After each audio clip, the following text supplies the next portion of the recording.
이 넓은 지구에서 오직 한국인만이 아는 인사말이 있습니다. 그것은 바로 밥 먹었니? 인데요. 우리에게는 통상적인 인사말이지만요.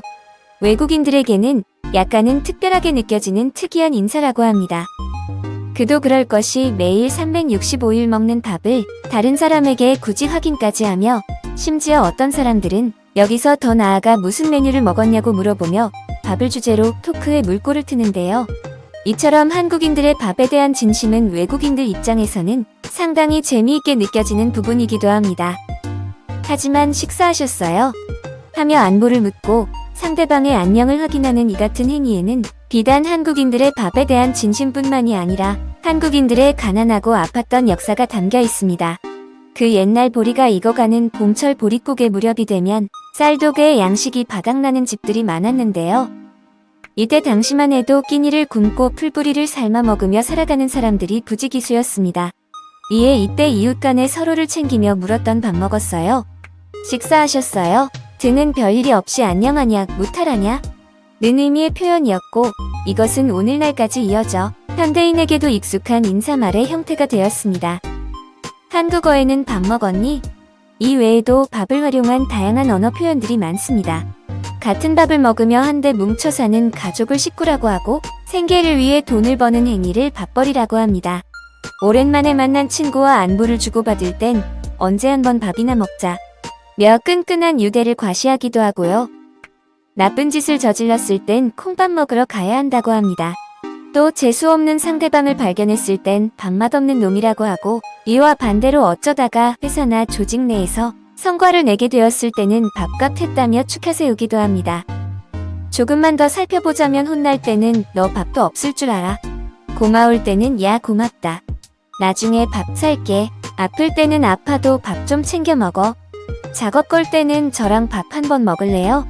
한심할 때는 절에서 밥은 벌어 먹을까? 나쁜 사이일 때는 그 사람이랑 같이 밥 먹기도 싫어.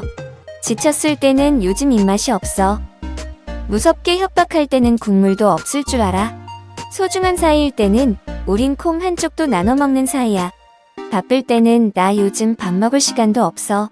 초등학생은 급식이, 대학생은 학식이, 회사원은 회식이로 밥으로 등급을 나누는 것으로 모자라 얄미운 사람에게는 다 된 밥상에 숟가락 얹는 놈. 상대를 나무랄 때는 넌 목구멍에 밥이 넘어가냐? 와 같이 밥만으로도 우리는 30분을 대화할 수 있을 정도로 밥에 너무나 진심인 민족입니다. 이렇게 밥에 진심인 한국인들의 패스트푸드는 역시 밥인데요. 그 주인공은 바로 국밥입니다. 국밥은 그 옛날 조선시대의 주막이나 시골의 장터에서 출발한 음식으로 대한민국 외식 산업의 시발점이기도 합니다.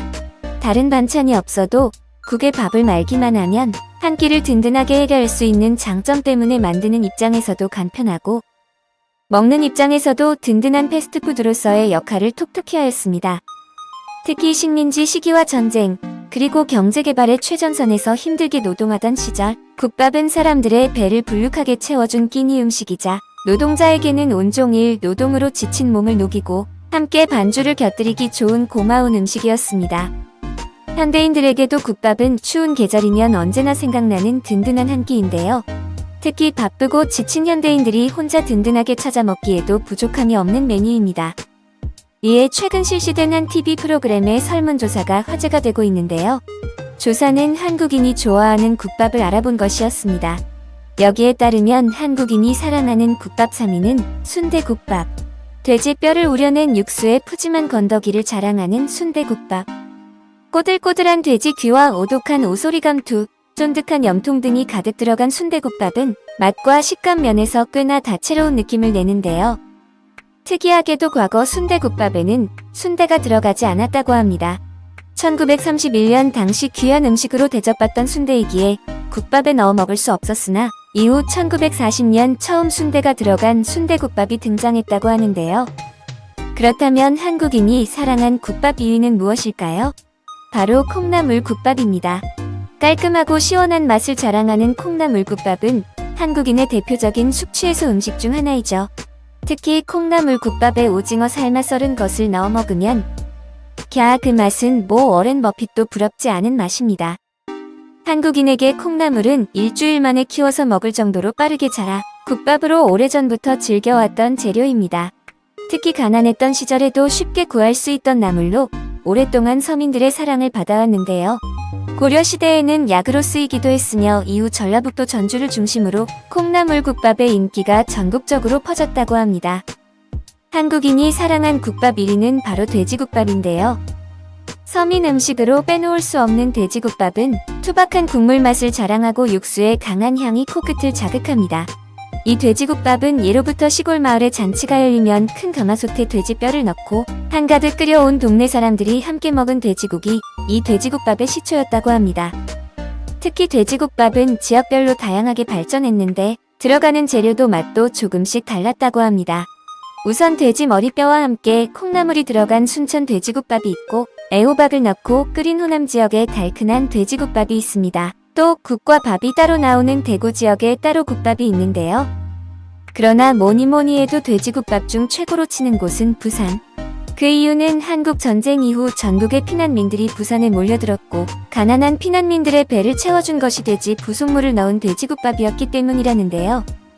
이에 같은 돼지국밥이라도 서울 경기 지역은 맑은 국물이 특징인 반면 부산식은 돼지 사골, 잡뼈를 넣어 뼈 국물을 만들어 걸쭉하고 끈적하게 만들어낸 국물 맛이 일품이라고 합니다. 자, 지금까지 한국인들의 밥에 대한 진심과 함께 우리의 전통적인 패스트푸드 국밥의 기원과 종류에 대해서 알아봤는데요. 지금까지 한국인과 이슈입니다. 시청해주셔서 대단히 감사합니다.